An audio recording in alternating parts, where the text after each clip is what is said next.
This is Matthew Conklin here in the Rhatigan Student Center, the Lancelot Room. I'm joined with Dr. James Rhatigan, and first I'd like to extend my appreciation and thanks to you for joining us today. I've been looking forward to this day for quite some time now, just to capture your words of wisdom, talk about the history of student government here at Wichita State, and the legacy that you've left and the impact you've had on the student body of the university here. First, I guess we could just start talking about your perspective on how student government here at Wichita State has evolved since you started as Dean of Students up until the present day. Well, Matt, thank you for those words, and I'm interested in recording this as well because we tend to be ahistorical now, and people don't see much worth in looking back, but really I believe it is a reflection of accomplishment that directs us to the future, and so I'm happy to be a part of that. As to your question, student government was already flourishing when I came here, but over the years, a number of things that have happened that are significant and also very exciting that we'll have a chance to talk about. I came in 1965 when things were tranquil and business was as usual, but within a very short period of time, all hell broke loose on the American college campus, which reflected everywhere on this campus and student government, and created a change of direction that in the long picture was actually helpful to student government for its participation. Were there any major moments that you experienced in your tenure? I know just in conversations we've had, you talked about some riots on campus, some rambunctious activity of the student body that kind of shaped the culture, students becoming more activist, more vocal. Are there any memories that you have that you'd like to share?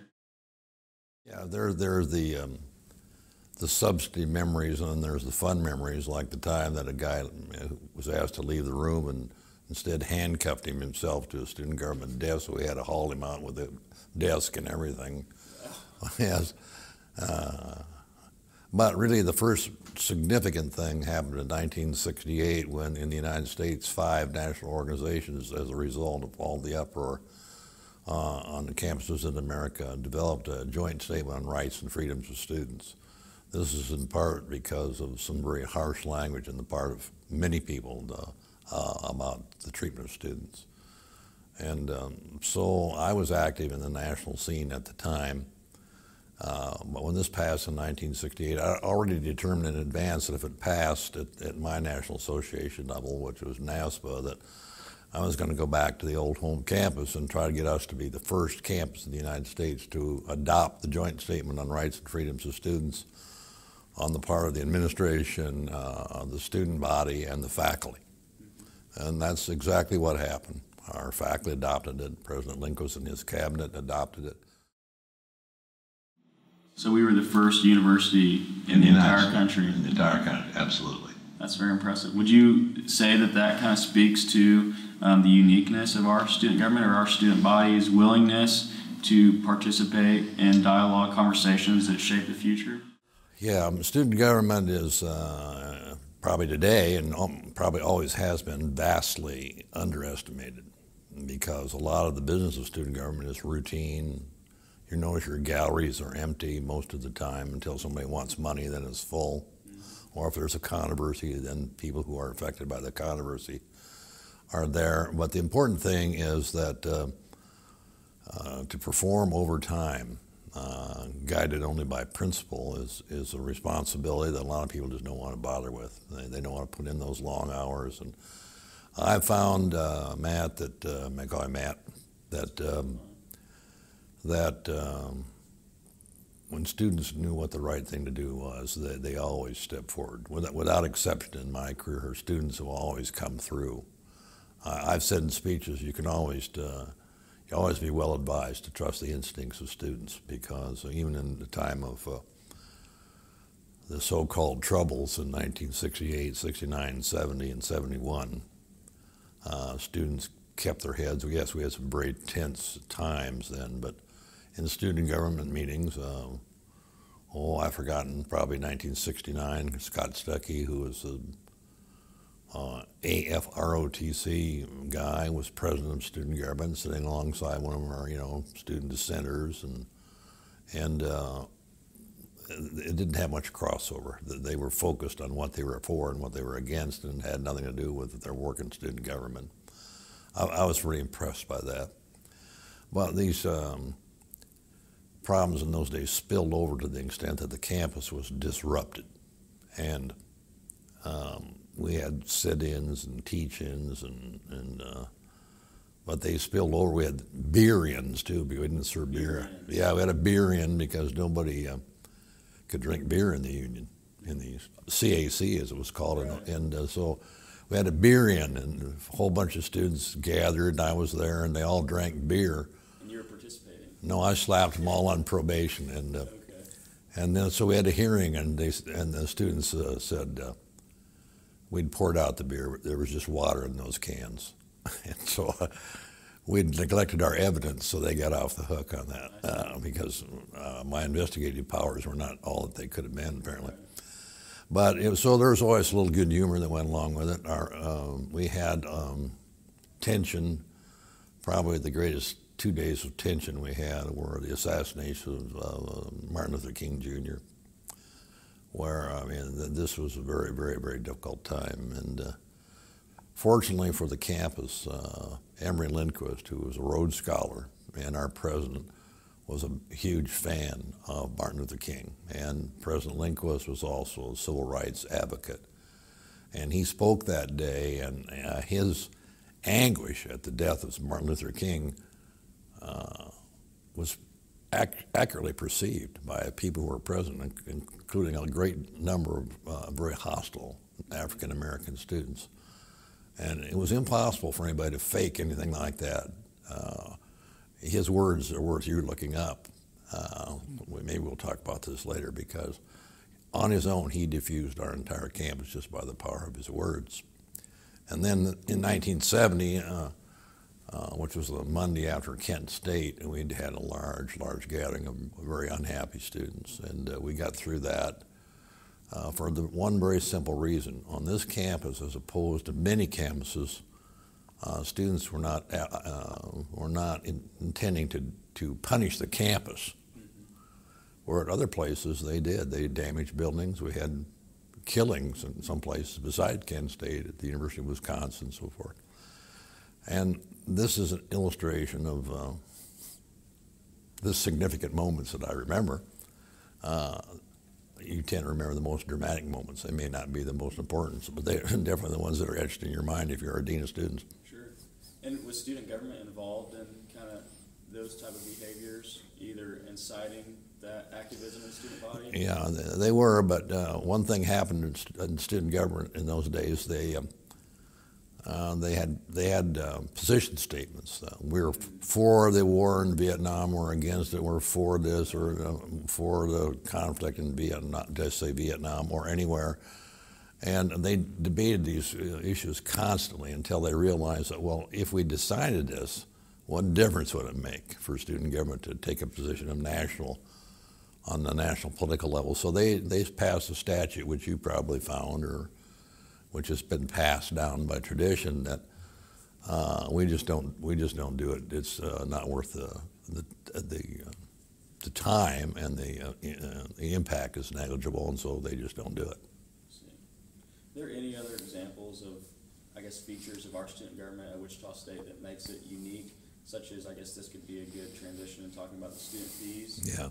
The student government here? Yes, that's a good one, because there are a lot of student governments that are, that are very effective and all, but the one thing that sets us apart here is its role in setting student fees and the allocation of student fees. We don't just set the student fees, but student government always has allocated them as well. And as far as I know, I haven't done a survey, but this is very different from most places. Also, at the time, I was called Dean of Students, but then later on I was the Vice President for Student Affairs and Dean of Students. Well, very few Vice Presidents for Dean and Dean of Students advise student government. That was always the Student Activities Director and others. My position was, if you want student government to be important, you better be there. You can't send a second assistant and expect them to feel like, well, we're an important part of the campus, but you don't rate this kind of advisor. And so this is not well understood by students, except student fee time, when they want some of those fees. Over the years, we've allocated millions and millions of dollars. And to the best of my knowledge, there was a provision extant that the president of the university could overturn those decisions, but to my knowledge, one never did. Now, there was a kind of an anomaly that had the student union in the student fee process, but it was a private corporation. Right. So for a long, long time, we made recommendations in student government for student fees in student government as well. But over time, that lessened because people were saying, well, yes, it's fine to have student government do this, but we're bound by our bondholders. And so I don't really know how it is today, but there's consultation. But now I think the student fee for the Rhatigan Student Center is set by the board. Could you give like a brief history of how the student participation in the student fees process began back with your tenure? Well, 1965 when I came around, of course I wasn't familiar with the process, but I was a year later. And in 1966, was the frame of reference I can start with. Mrs. Josephine Fugate, who was the Dean of Women, and myself, and Roger D. Lowe, who was at the time the business manager. He very shortly became the vice president for administration and finance, but the three of us set the student fees. And students were not particularly fond of that because they had no say in it. So I added a student, the student body president, to the process. So now there's 3 votes there and 1 student. Well, in a very short period of time, there was 5 students and 3 administrators, which is probably the way it is today, for all I know. The students said, well, hell, if there are fees, we ought to have a majority vote on it. And so, this would have been unworkable if students were hostile and you had to fight students every year for the fees. But really, it's always been about process and the justification for requests and to keep the political part of it out of sight. I always gave a little speech before student fees every year saying, it may not be important to you, but it's important to somebody that right. They receive theirs. And this is what made it work, and it's pretty much still exists, to the best of my knowledge. I know one thing, or one feature that you have that a lot of people appreciate is that your ability to give advice. Some people might regard you as somewhat of a wizard or a sage in the advice that you give them. What is the best piece of advice you could give to student government leaders or undergraduate leaders in general? Well, before I answered, I was trying to think that wizard and sage, whether those are equivalent terms or whether. Did you say wizard? Wizard. Yeah. Your wizardly advice. Yeah. Well, really, the advice is pretty simple. Not everybody can be student body president, but I can participate. And the obligations of leadership just don't end with the student body president. All the rest of us have to be a part of it too. So my responsibility as one of your senators would be to inform myself, first of all, preparation, because in life, I would say this, preparation pretty much trumps everything else. It's not the smartest person in the room that wins the battle, it's the best prepared person that wins the battle. So prepared is number one, but then you have to have a certain ethical basis. Doesn't make you superior to the next guy or woman, but if you don't have principles, people recognize this. And if you're unprincipled or you are weak in principle, people will not won't come to your side because they know that tomorrow you may leave the position you asked me to take with you today, but tomorrow you may leave it if it's more profitable for you to go another way tomorrow. Now there's a balance here because if you never change your position, then I would call you rigid, ideological. So leaders, I think, have to avoid that. Now the best example of that is today's government.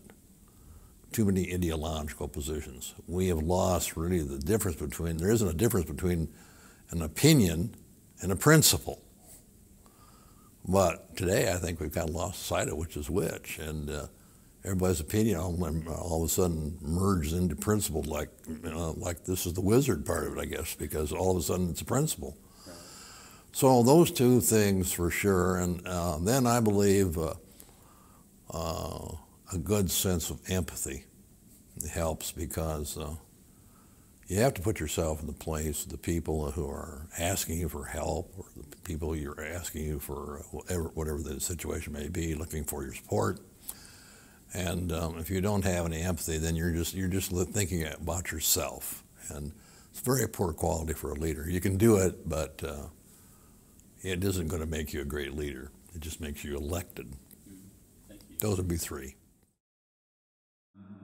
I guess transitioning a little bit, you've spoken about your involvement establishing the Court of Academic Appeals at this university, and you wrote an academic article about it that I've read. I was just curious if you could give like a brief summary of why you thought that was necessary, important for students to be involved in that process. In the Joint Statement on Rights and Freedoms of Students, there was a long section. If you look at it today, you'll see it. It's a section called Due Process.